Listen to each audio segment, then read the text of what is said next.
What's up, everybody? Today, working on my 2011 Dodge Durango. Fuel pump went out. Like, we've been having it. We had issues with it starting, and then it would catch.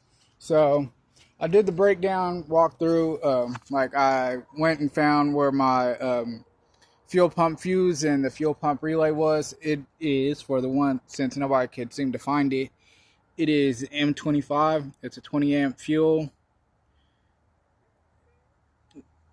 It's a 20 amp. It's a 20 amp fuse, and it says fuel DSL lift pump, so fuel pump.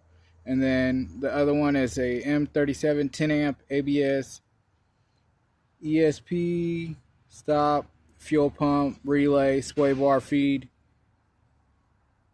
And so where those two are located, M37, that 10 amp fuse right there, and then 25 right there. And so I already went ahead and switched those around to try to get it to work, to see if that was the problem, starting with the little shit first. And still does the same thing. And it's got gas. It's got like a quarter tank of gas. So it's got gas in the tank. So that's not the issue. I just wanted to run through and show that real quick. And then now I'm about to depressurize the fuel system, and I'm going to start taking everything apart to do my fuel pump. To do this, I bought the book. I bought the book, so I'm doing it how the book says. So to do this, to relieve your fuel pressure, any built up fuel pressure that you have in the that may be in the system, you take out those fuses and try to start the car a couple of times, and it'll depressurize. And then you come in with your quick disconnects. I believe it's this one. But you wiggle it in there, and then you push on both hands, and you push on it like that, and then it slides off as it gets on the disconnect. And then you got one right there, and then you got one that sits on top of the fuel pump, I believe. This is the fuel pump I bought. Bought it at Salvage Yard. They sell new fuel pumps, so I went ahead and went with them. And it was $128. I don't have a part number for it, but it looks just like all the other fuel pumps I've seen online. So, about to depressurize all this shit and then catch it back on. But a quick little demonstration of what all you're going to be doing.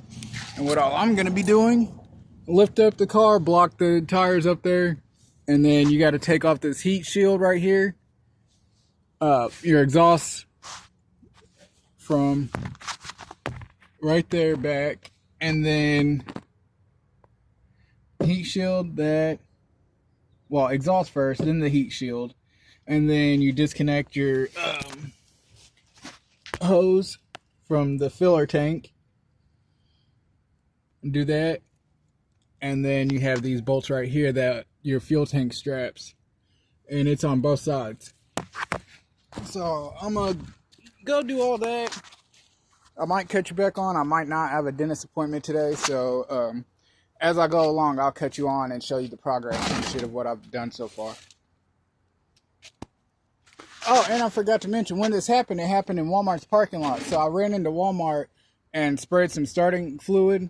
And I had my coworker, he sprayed the starting fluid, and then I started the truck, and it fired right up. So that's how I knew the fuel pump finally went out. It was making the little, like it was trying to catch, but it wouldn't start. So that's how I ended up doing it, figuring out it was a fuel pump. But it did that a couple of times. It did it a few times before this happened, and I thought it was the spark plugs, but it's not. So I changed all my spark plugs already. So new spark plugs on there, and now it's going to have a new fuel pump. So got the fuel line disconnected from the fuel injectors. Make sure you put rags down right there to catch any fuel that does come out. And then I have, I bought these at Harbor Freight. So now I'm about to jack up the truck. Well, disconnect the negative battery and then jack up the truck and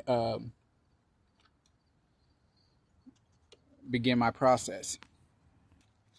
And you have to take the drive shaft out. I forgot to say that in the quick little video, in the quick little intro.